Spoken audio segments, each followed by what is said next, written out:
Thank you. Thanks so much for the invitation. I think I'm the only neurobehavioral talk, so you all have distinctions.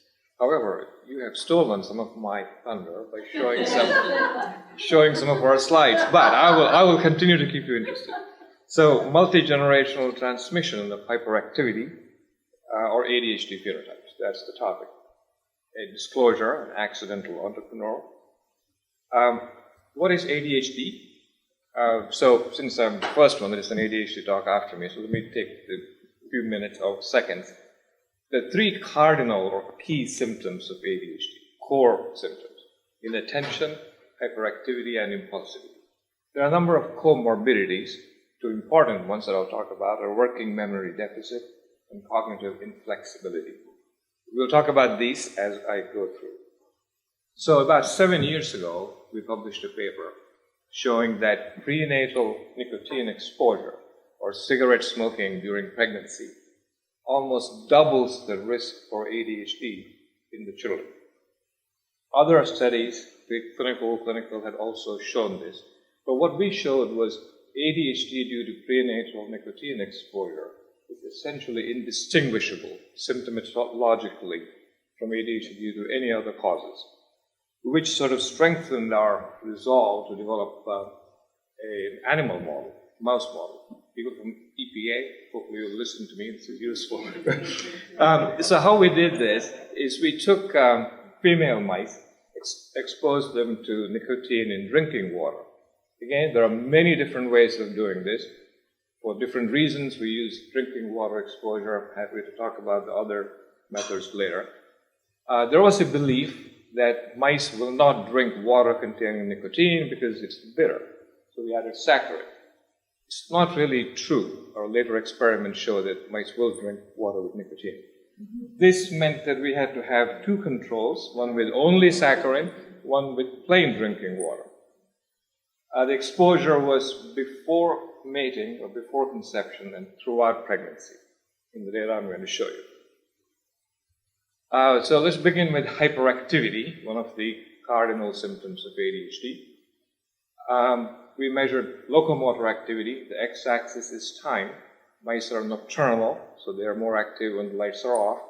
So you see two squiggly lines here. They are the control groups, saccharin only or water, plain water. They're indistinguishable. So, they're higher when the lights are off, but otherwise identical. What about mice that were prenatally exposed to nicotine? And these are males, these are females. So significant hyperactivity in mice that were exposed prenatally to nicotine. Hyperactivity is one of the symptoms. What about attention? So attention deficit, both males and females, prenatally exposed to nicotine. Impulsivity in males, working memory deficit in males.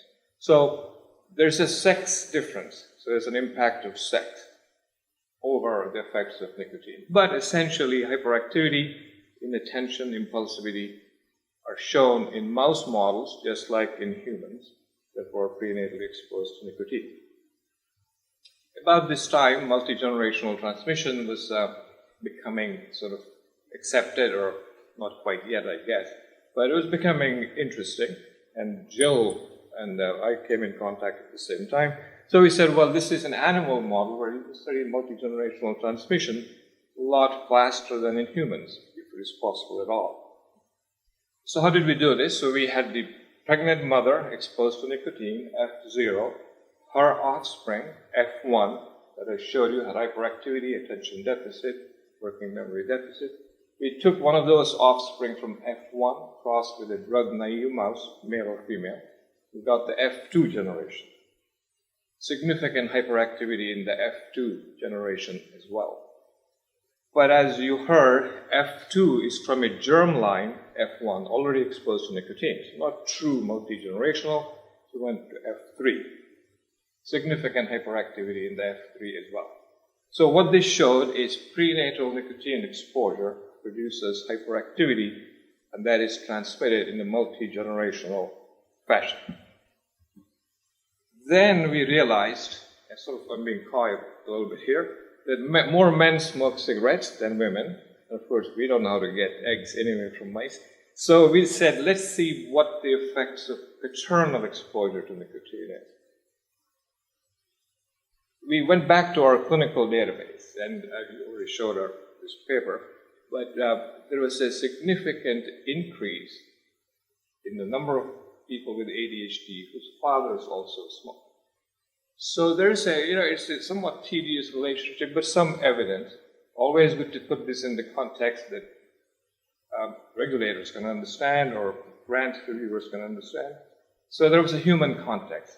But we had a mouse model anyway, so here, instead of the female, we exposed the male mouse to nicotine. Again, drinking water, 12 weeks of exposure. We can talk about why 12, why not 10, or why not 18. So we took the male exposed to nicotine, crossed that male with the drug-naive female, got the F1 generation. Significant hyperactivity in F1 offspring, male and female, and attention deficit in the male offspring. No impulsivity, no working memory. Some differences between the prenatal exposure and paternal exposure. Again, sex differences in the phenotypes as well. So, at this point, we decided to look at another behavioral phenotype. And again, I know many of you are not behavioral scientists, but let me keep going. So this is called cognitive flexibility, which is the ability to shift between different concepts and attack multiple tasks at the same time. What is different about this phenotype is it requires coordination of multiple other cognitive functions, like memory, attention, and working memory, etc. So much more sophisticated than simply measuring attention or working memory. And another reason we looked at this is it's a core symptom in autism and also a key comorbidity in ADHD, OCD, and anorexia. How do we measure cognitive flexibility in mice? It's an assay called reversal learning. I'll just show you a little bit of what this is. So we used a Barnes maze, circular maze with 40 holes. Only one of those 40 is an escape. 39 are not escape holes. Put the mouse in the center, and it learns to escape. So you may say, why would it want to escape? Because there's a bright light shining right on top and a very noisy fan. So aversive stimuli. It needs to learn to escape. We measure two things. How long does it take the mouse to find the escape hole? And how many errors it makes. These are the control mice, meaning mice that were born to fathers who were exposed to water, plain water. On day one, this is done over 10 days. Day one, it takes about 150 seconds, but each consecutive day the mouse learns. So by about day 6, it can escape in 15 seconds. Mice whose fathers were exposed to nicotine, no problem. They do exactly the same. So learning is not an issue. So we would have stopped here and said, no effect. But what about reversal learning or cognitive inflexibility? And I mention this because in disorders such as ADHD, most of us, or those who have it, can manage life pretty okay. But only when it becomes challenging, going to college, or organizing more challenging aspects of life. That's where the disease manifests. We want to challenge the mouse to learn fine, but what if you've got a little bit more challenging task? And that is reversal learning. So we change the rules. Old rules, escape hole at 12 o'clock. Mouse knows how to do it. Change it to 6 o'clock, 180 degrees reversal. In the center, mouse is placed.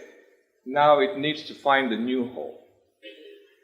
So the initial 10 days, these are the control mice. They have learned to escape in about 15 seconds. But day one of reversal, they took almost 3 times as long because they need to learn a new paradigm. Paternally nicotine-exposed mice took 3 times longer. There is a significant cognitive inflexibility. This is based on time taken, number of errors made. Both features showed that paternal nicotine exposure produced significant cognitive inflexibility.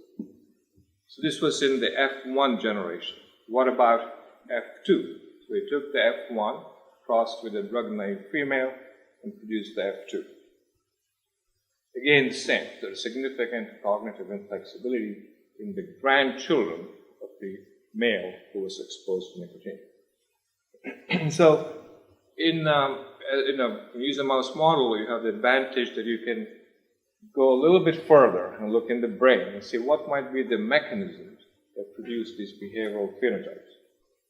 We focused on two things: dopamine, the neurotransmitter, and frontal cortex. There can be a number of other mechanisms.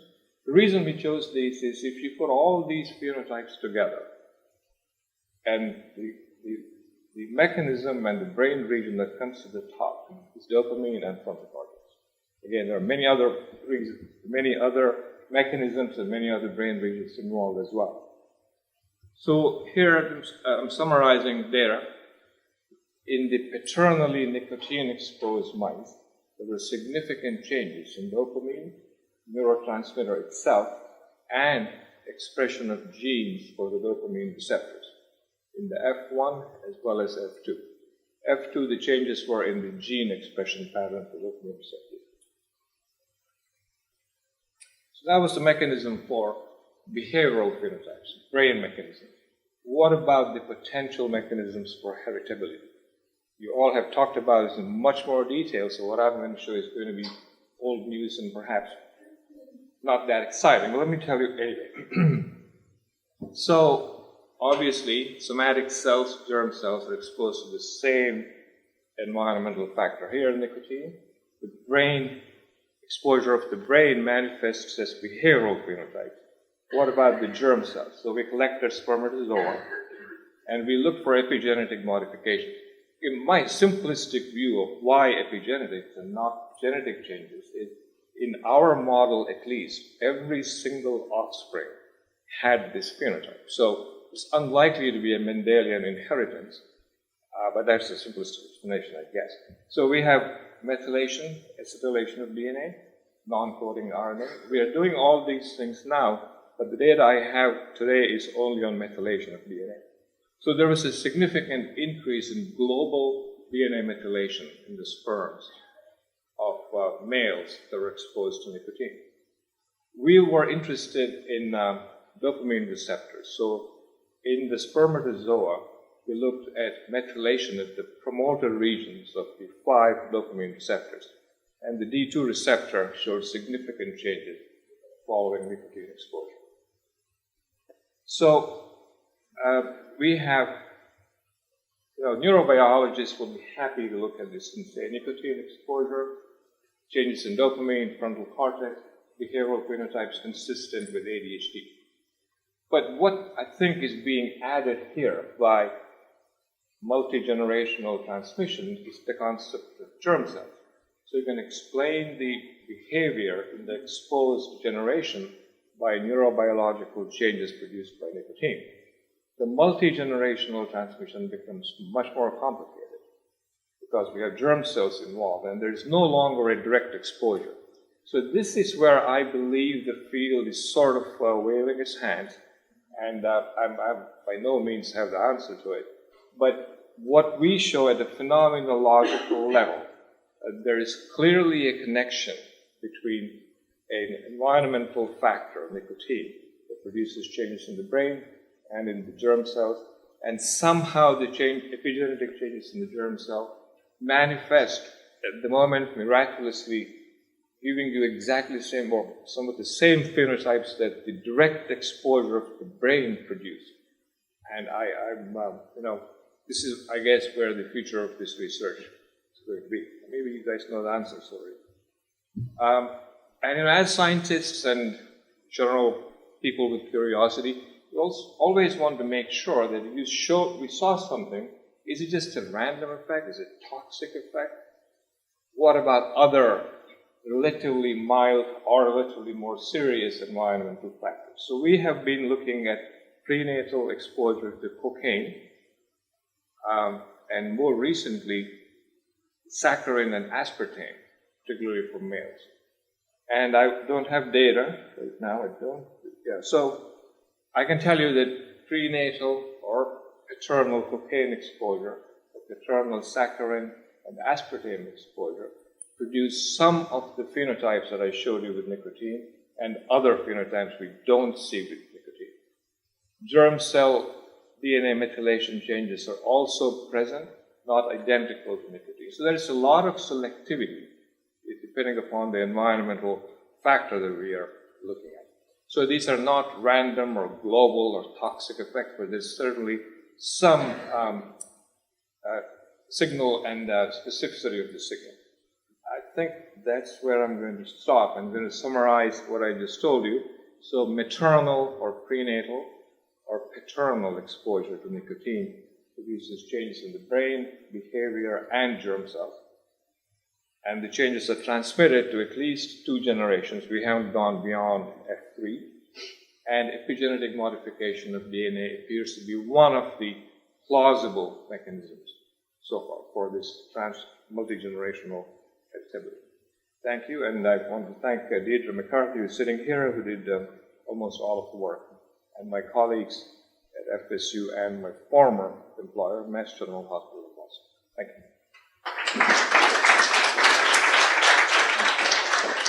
That was terrific. Any questions? Yeah.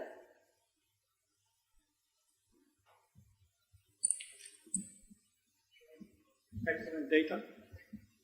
Would you like to comment on sex dimorphic effects? Or? Don't really know enough about that. I mean, there is speculation.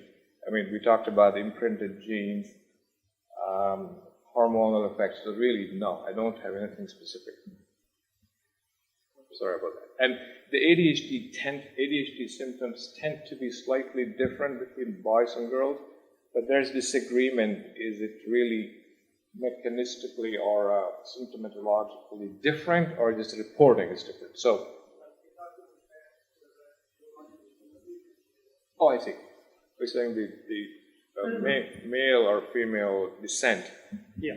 Yeah, we have seen some differences. What I showed you in the prenatal exposure, these are from maternal line. We haven't completed the studies yet for it.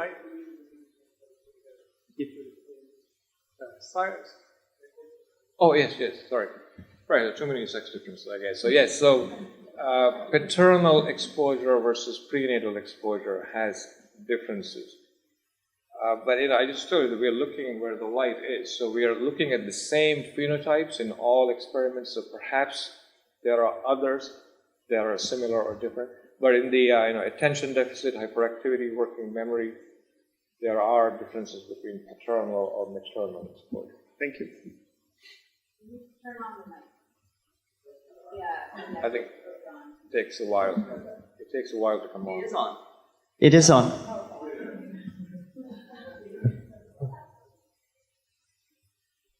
I have a couple of quick questions for you. First, what was the group size of mice in your studies? So the founders were, I think, 3 to 4, correct? Yeah. So we took 3 to 4 founders in each generation, and the offsprings in each generation are about 8 to 10. The behavioral studies take about 8 to 10 mice in each group. Is that what you're asking? Yes. Okay. Second question, did you measure exposure? Yes, so we measured cotinine levels in the plasma.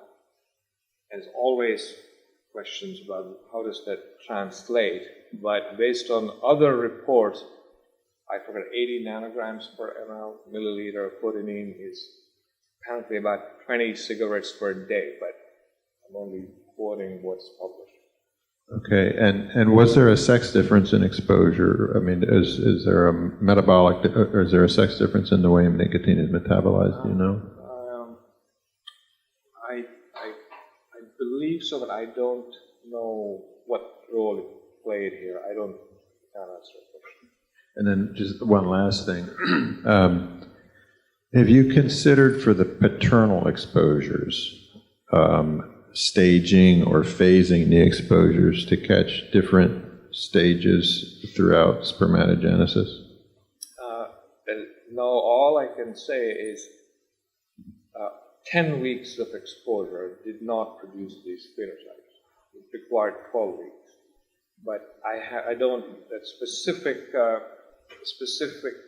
we have not done that. That seems odd because... But also remember, this is a asynchronously dividing population, right? So at any given time, you're going to have some that are already passed into spermiogenesis, others at early stages. So I don't really know how that's all filtered when it reaches the epididymis. So I think it may be a little complicated experiment to do in vivo, but I get your point. We haven't done that. Okay, the group sizes you're using are very, very, very small. That would be my observation. Right. I mean, a larger group size will give us the same results because we have done, I don't remember the detail, 6, 8, 10, 12, and 8 is about where we stop seeing any differences. But I agree, no. Did you call your litters?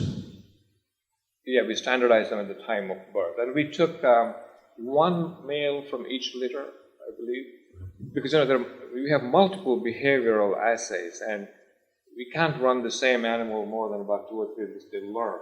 So we take one mouse for 3 assays, another one's brother for other 3. So that's too much detail perhaps, but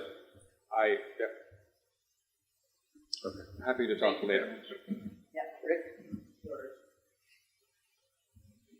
So are you seeing a strong preservation of the methylation changes in the sperm DNA from the F1s to the F2s, the F3s? You're seeing those signatures maintained. You're seeing the phenotypic effects maintained. So I need to call upon Deidre. I don't know if F2 sperm had this. Collect the sperm from the F1 males who had the phenotype who produced the F2s, and it was not significantly different, but there was an increase in DNA methylation. So that would require increasing sample size. Just global, 5-methyl-cytosine. No, it wasn't specific sites. We are interested in that, so we recently got a grant to look at that. So now we're going to go more specifically. Yeah, so that's a important question. Just a small question. Can you comment anything about prenatal exposures and differences against prenatal exposure to nicotine or to cocaine? Mm-hmm. So prenatal exposure to cocaine is a long time ago. I'm forgetting, but we did the study. Okay. I think prenatal exposure to cocaine produced cognitive inflexibility, dramatic significant cognitive inflexibility, attention deficit in males, but those were the only 2 commonalities. But it was, I think this is well known, at least in animal models, nicotine is much more harmful than cocaine. I think it's been shown in others. I like to think about AOPs. I'm wondering, what would the molecular initiating event for some of these things be? Would it be an alteration in the behavior of the organism that alters the epigenome, or is it actually things like chemicals interacting with DNA methyltransferases and histone acetylases and other things? Yeah, so, the only thing I can say is we expose mouse sperm directly to nicotine. And we haven't done a lot of these detailed studies, but the global methylation occurs with direct exposure. But what you're asking is, are you saying that the epigenome... I'm asking if, nicotine somehow impairs, for example, DNA methyltransferase. Yeah, correct. Or is it maybe because the animal behavior, itself correct. is behaving differently, so the epigenome... So what comes first? Yeah, we haven't yet looked at DNA methyltransferase, but we are examining them. That's an interesting question.